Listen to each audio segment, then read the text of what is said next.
Muy bien, empezamos grabando, compartimos la pantalla.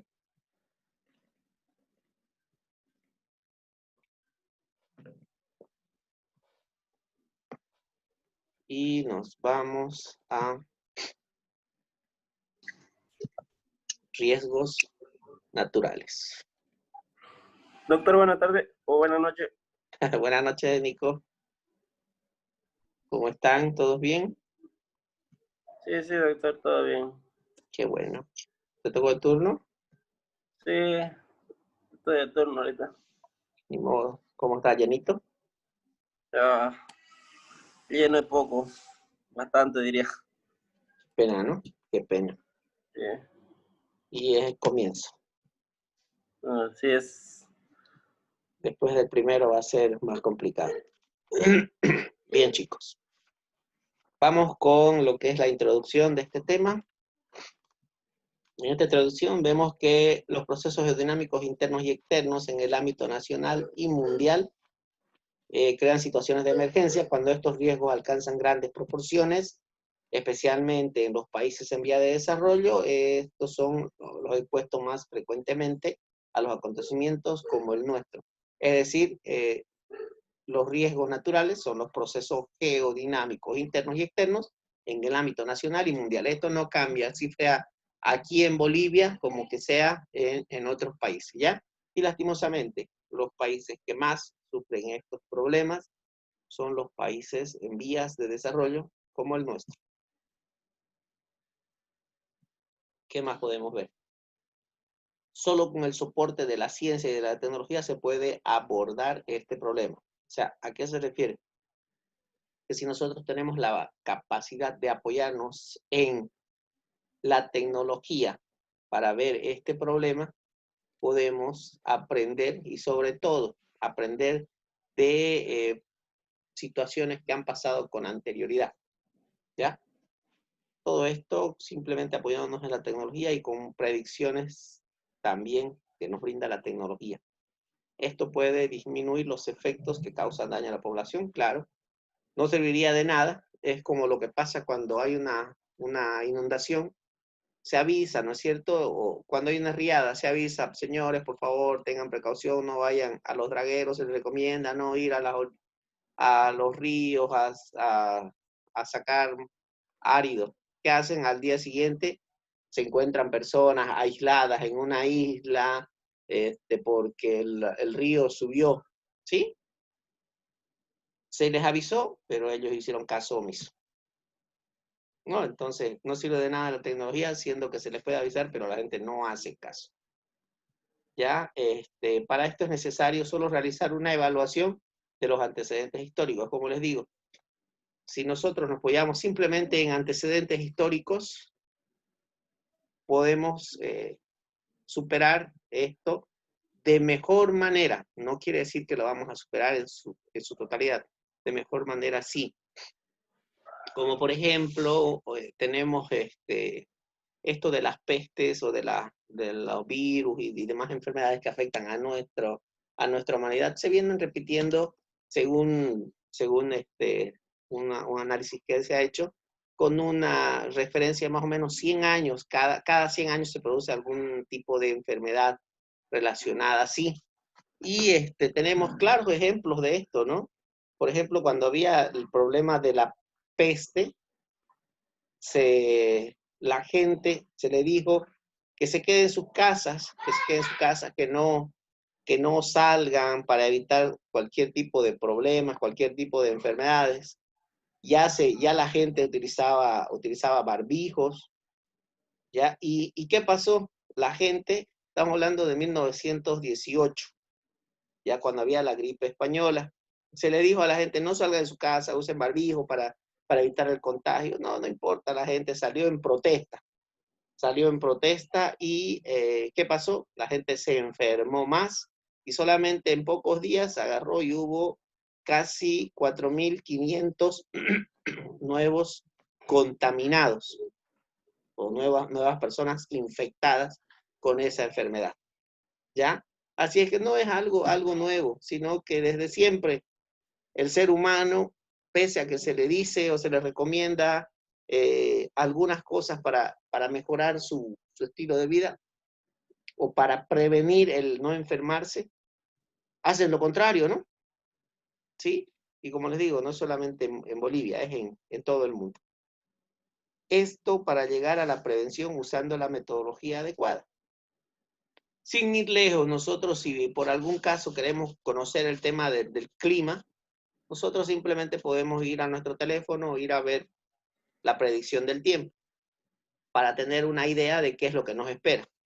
Pero muchas veces preferimos ver el teléfono para otras cosas, como ver el Face, ver el chat, ver lo que sea, menos para ver una información tan útil como la que es una predicción del tiempo. ¿Sí? Los fenómenos naturales operantes con mayor o menor grado de vulnerabilidad en las regiones de la costa, sierra y selva. ¿A qué se refiere? Son los resultados de los procesos evolutivos y comportamientos geodinámicos. Todos los fenómenos naturales son resultado del comportamiento geodinámico de la Tierra. Y los que tienen mayor grado de vulnerabilidad son las regiones que están en las costas, las regiones que están en la sierra y las regiones de la selva, porque son más propensas a que se registre algún cambio. ¿Ya? Esto por los afloramientos rocosos, dinámicos, fluviales de los ríos, glaciales, erosiones, etc. ¿Qué podemos rescatar de esto que vamos a ir viendo? Todo esto que se da a los riesgos naturales pueden darse por perturbaciones atmosféricas. Entonces estaríamos hablando, si es perturbaciones atmosféricas, estaríamos hablando de factores externos que pueden afectar el desenvolvimiento del equilibrio en la Tierra, como por ejemplo también factores gravitacionales, movimientos sísmicos. Todo esto se traduce en un deslizamiento. Claro, si hay un movimiento gravitacional, va a provocar movimientos sísmicos, todo esto va a ocasionar que haya desplazamientos, desmoronamientos de la Tierra o deslizamiento de estas. Y el que va a verse afectado, pues, es el hombre, ¿no? Esto también va a producir inundaciones, va a producir aluviones, terremotos. Entonces son factores que van a incurrir directamente en la vida del hombre. Ya. Los planes de prevención y control deben estar sujetos a las estrategias metodológicas del estudio del área. ¿A qué se refiere? Que no puede ser un estudio de prevención y control contra terremotos, el que realicemos para aquí, para Santa Cruz, no puede ser el mismo que realicemos el que sea para La Paz, por decir. ¿Por qué? Porque los terrenos son distintos, porque hasta el simple clima es distinto. Entonces, todos esos factores generan diferencias y pueden ser de crucial importancia para que el control o la prevención sea la adecuada, ¿ya? Esta prevención tiene que ser, como dice ahí, a nivel local, a nivel regional, específico para la zona, mediante una evaluación cualitativa y cuantitativa de los tipos de peligro. Es decir, se tiene que ver la cantidad de peligros que puede haber para una zona y también se tiene que ver la calidad de los peligros que afectan a esa zona. ¿Sí? Porque, por ejemplo, aquí en Santa Cruz no podemos hablar de un deslizamiento del cerro si no tenemos ni siquiera una loma, ¿no? O sea, en cambio, en la zona de La Paz sí podemos hablar de un deslizamiento de algún cerro, de alguna montaña, porque allá sí es una zona que presenta ese tipo de terreno. ¿Sí? Entonces tiene que ser muy específico para la zona, tomando en cuenta las magnitudes y el costo económico. Es decir, tenemos que ver cuánto significa el costo económico para una determinada zona y cuánto para otra, porque puede ser que para una zona el costo sea mucho más económico que para otra y pueda ser más adecuado ese tipo de control o prevención. podemos llevar un control o prevención que haya sido utilizado en una zona determinada, por decirle, que se haya utilizado en Santa Cruz, se lo puede llevar a otras zonas, por decirle, a los valles cruceños. Podemos llevarla, pero no es llevarla y implementarla simplemente así. Tenemos que adecuarla a la zona, adecuarla al terreno, adecuarla al clima, adecuarla hasta a la comunidad. ¿Ya? ¿Para qué? Para que verdaderamente pueda servir como prevención. Y esto permitirá justificar también la inversión financiera por su utilidad para la prevención y planificación nacional. ¿Ya? Definiciones básicas que tenemos que recordar. Y como por ejemplo, amenazas es un fenómeno, sustancia, actividad humana o condición peligrosa que puede ocasionar la muerte, lesiones u otro impacto a la salud, al igual que daños a la propiedad, pérdidas de medios de sustento o de servicios, ocasionando trastornos sociales y económicos. ¿Qué podemos ver de acá? Si yo les preguntara, si estamos hablando de definiciones con respecto a riesgos naturales, cuando hablamos de un fenómeno, sustancia, actividad humana o condición peligrosa que puede ocasionar la muerte, lesiones u otros impactos ambientales, nos referimos a amenaza, nos referimos a peligro, nos referimos a riesgo, nos referimos a todos, a ninguno, elija la opción correcta. Ustedes tendrían que elegir una de las opciones y obviamente sería esto, amenazas. ¿Ya? Entonces, yo lo que quiero es que ustedes recuerden a qué nos referimos con un determinado concepto. No quiero que lo memoricen, sino que lo entiendan y sepamos, bueno, una amenaza es esto, un peligro es esto, un riesgo es esto, ¿ya? Eso quiero que lo tengan claro. Y las amenazas pueden clasificarse según su origen en amenazas geológicas, es decir, terremotos, tsunamis, actividades volcánicas.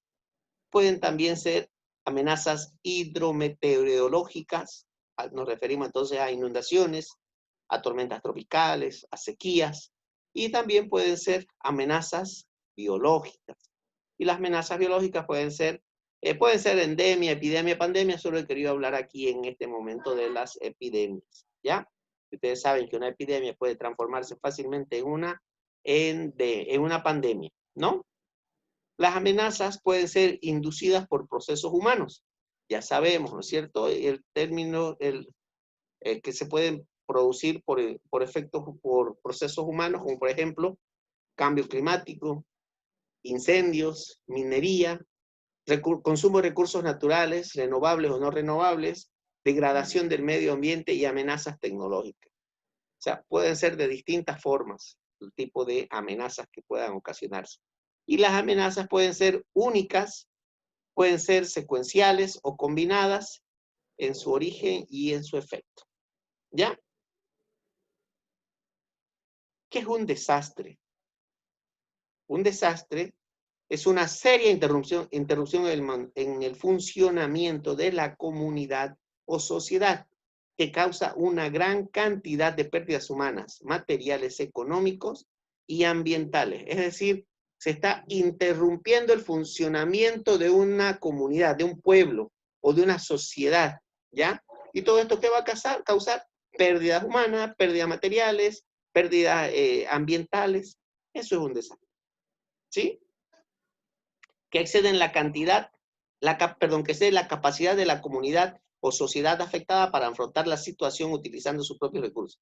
Generalmente en un desastre, cuando se da, excede la posibilidad de que esa sociedad, esa comunidad pueda afrontar esto con los recursos propios, y por eso que empiezan a solicitar ayuda, a pedir apoyo, todo eso, ¿no es cierto?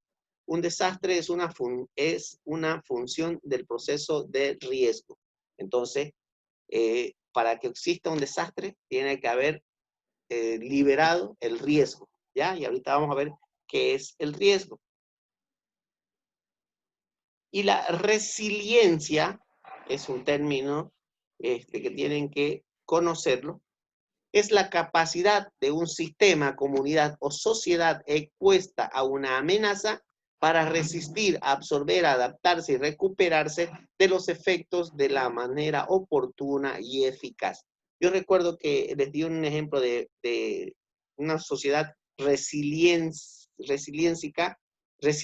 con la capacidad de resiliencia adecuada. Les hablé de Chile, ¿no es cierto? Que es una sociedad que está constantemente amenazada por tsunamis, por terremotos, por maremotos, y están constantemente sobreviviendo a este tipo de problemas o amenazas naturales, ¿ya? Entonces la resiliencia es la capacidad de un sistema, comunidad o sociedad expuesta a una amenaza a resistir esta, ¿ya? Un riesgo es la combinación de la probabilidad de que se produzca un evento y sus consecuencias negativas. Entonces, tales como la muerte, lesiones, propiedad, medio ambiente, interrupción. ¿Cuál puede ser un riesgo en el caso de ustedes en este momento?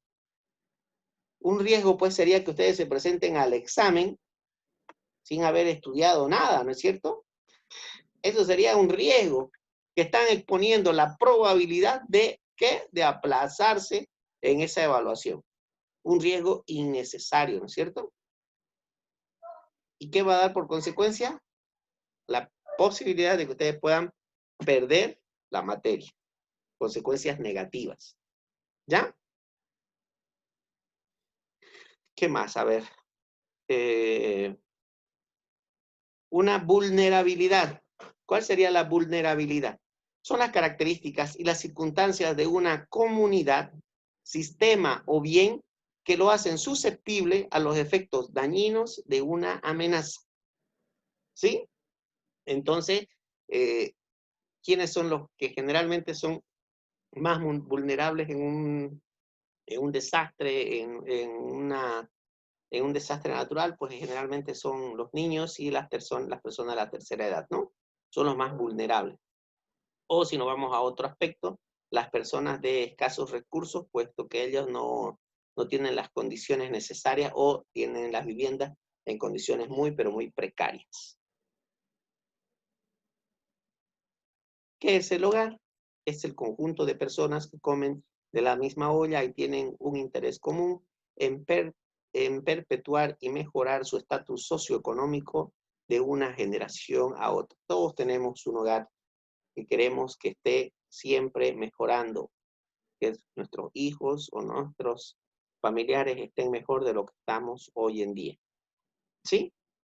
Entonces, ¿qué quiero de esta diapositiva, chicos? Que lean los conceptos y los razonen y entiendan a qué se refieren. No quiero que los memoricen, quiero que los entiendan para cuando el momento que yo les pregunte a qué nos referimos con este concepto, puedan ustedes fácilmente relacionarlos con el nombre de ese concepto. ¿Ya? Medio de vida es un medio de vida, se compone de las capacidades, activos y actividades necesarias para vivir. De esto, ¿qué más podemos ver que sea importante para ustedes?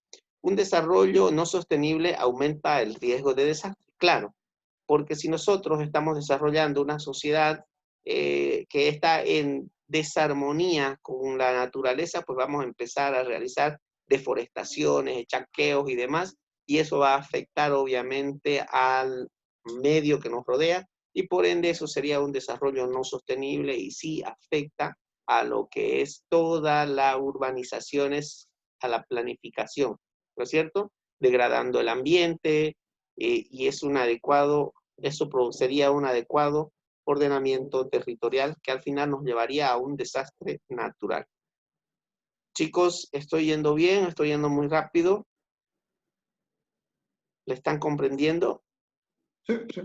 ¿Sí? Muy bien. Los desastres naturales retrasan las ganancias del desarrollo. Claro, porque si imagínense, estamos tratando de ir avanzando, avanzando, avanzando y viene un desastre tras otro, pues nunca vamos a poder avanzar. Pero eso generalmente se da a veces por la tosudez de las personas de no aprender de sus propios errores. Esto produce una destrucción de las infraestructuras, y el desgaste de los medios de vida son el resultado directo de los desastres. Claro, generalmente cuando se da un desastre, se va destruyendo poco a poco todo el medio de vida de una comunidad o una localidad, ¿ya? Esto provoca generalmente desvío de inversiones, lo que debería irse para paliar un poco o reducir la pobreza y el hambre, se va para minimizar los daños que ha ocasionado un desastre. Es por eso que se tiene que desarrollar marcos de riesgo de desastre. ¿Y cuáles son estos? Los marcos para el riesgo de desastre tienen que ser, primero, una etapa de predesastre. Es decir, lo que ocurre antes de que venga el desastre, ¿no es cierto? Vienen actividades de desarrollo en curso, hay que ir viendo qué es lo que se va a hacer para ver los aspectos vigentes que se están utilizando. Hay que ver una evaluación de riesgos, a ver cuáles riesgos son los que están amenazando a mi comunidad, a mi sociedad. Hay que ver la prevención, actividades que ayudan a evitar el impacto adverso de las amenazas. A ver, si yo estoy viendo que va a venir un riesgo de que viene una inundación, bueno, voy a ver qué es lo que está haciendo la sociedad o este grupo de personas para prevenir esto. A ver, ¿serán adecuadas? ¿Necesitarán más? ¿Podemos implementarlas o necesitamos descartarlas? ¿Ya? Entonces a eso se refiere con la prevención. Vamos a ver la mitigación, donde hay medidas estructurales o no estructurales adoptadas para limitar el impacto adverso. Bueno, ya sabemos que nos va a venir el turbio, no podemos hacer nada contra eso. Va a venir sí o sí. Ahora tenemos que ver qué podemos hacer para que ese impacto que va a venir no sea tan fuerte o sea menor a nuestra sociedad. Tenemos que ver una preparación. Tienen que haber actividades y medidas adoptadas con anticipación. Es decir, a ver, vamos a simular que hoy día hubo un terremoto. Bueno, pues entonces agarramos, no avisamos a nadie, simulamos un terremoto, simulamos una explosión, simulamos un simulacro es adecuado para que la gente vea si está preparada o no ante a un desastre, ya sea natural o un desastre elaborado, ¿ya? Una alerta temprana. Es importante una provisión efectiva y oportuna de información para evitar y reducir el riesgo. Tenemos que avisar a las personas. Bueno, señores, si se quedan acá, ustedes están quedándose expuestos a una inundación, a un terremoto, a un maremoto, a una erupción volcánica. Se le tiene que avisar a las personas. No podemos pensar o suponer que estas personas ya han sido alertadas porque simplemente vieron que hubo una humareda por allá, sintieron un poquito el temblor de la tierra. No, se les tiene que avisar. ¿Por dónde se les tiene que avisar? Por los distintos medios de comunicación masivos. ¿Ya? Ahora, respuesta frente al desastre. Ya hemos visto la respuesta pre al desastre. Ahora vamos a ver la respuesta frente al desastre. ¿Qué es lo que tenemos que hacer? Primeramente, una evacuación. Se tiene que retirar a toda y la mayor cantidad de personas que se pueda, sin importar el medio, pero sí, siempre y cuando estén siendo transportadas de la manera segura, porque no vamos a transportarlas exponiéndolas más a un desastre, ¿no es cierto? Esto puede ser un retiro masivo de personas y a lugares donde sean menos amenazados. Salvar personas y medios de vida. ¿A qué se refieren con medios de vida? Pues bueno, estamos salvando personas, pero tenemos que ver que posiblemente necesitamos salvar la planta de electricidad. ¿Por qué? Porque nos damos cuenta que el hospital que está funcionando aquí cerca necesita electricidad. Ah, bueno, entonces tenemos que ver que la electricidad no le falte a ese hospital porque es un medio de vida para los pacientes, porque hay muchos pacientes que necesitan sí o sí estar conectados a algún equipo que les proporcione el medio de vida necesario. ¿Ya? Protección de personas por medios de vida, ya hemos visto, y el socorro inmediato. Hay que dar una provisión de ayuda durante o inmediatamente después del desastre. Se les tiene que proporcionar ayuda constantemente a las personas que lo necesitan. Entonces, para eso necesitamos formar brigadas de acción durante una emergencia, ¿ya? O sea, que personas que estén listas para ir a apagar el fuego, personas que estén listas para minimizar un desastre, un derrame, personas que estén listas para ir a prestar primeros auxilios. Ya se puede elaborar brigadas, ya a eso se refiere el socorro inmediato. Evaluación del daño y las pérdidas. Es necesario evaluar el daño y las pérdidas porque podemos ver si es posible rescatar algún medio, ¿ya? O simplemente ya darlo por perdido y no esforzarse en algo que ya no tiene solución. ¿Ya? Entonces, hasta ahí ya estamos en el desastre. Ahora, después del desastre, ¿qué es lo que se tiene que hacer? Inmediatamente hay que buscar ayuda en curso. O sea, las personas que quieran ayudar, hay que tratar de dirigir hacia dónde pueden brindar esa ayuda. Ayuda continua hacia ciertos niveles de recuperación. Hay que estar constantemente ayudando para que la gente vaya recuperando su estilo de vida, ¿ya? Después viene la recuperación, que son acciones tomadas inmediatamente después del desastre con el objeto de restablecer las infraestructuras y los servicios. Se tienen que restablecer los servicios de electricidad, restablecer los servicios de agua, restablecer los servicios de transporte. Ojo, sin descuidar el rescate de las personas. Siempre el rescate de las personas, el bien humano es el más primordial. ¿Ya?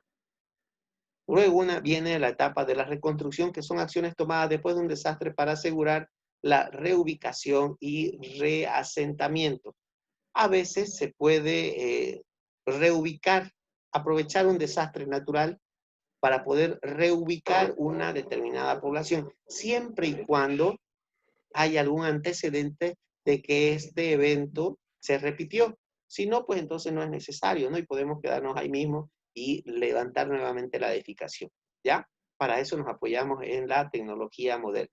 Y una recuperación económica y social depende de la reconstrucción de todos los medios para seguir trabajando. Medidas tomadas para normalizar la economía y la vida social es lo mismo. Actividad de desarrollo en curso, acciones continuas y programadas de desarrollo.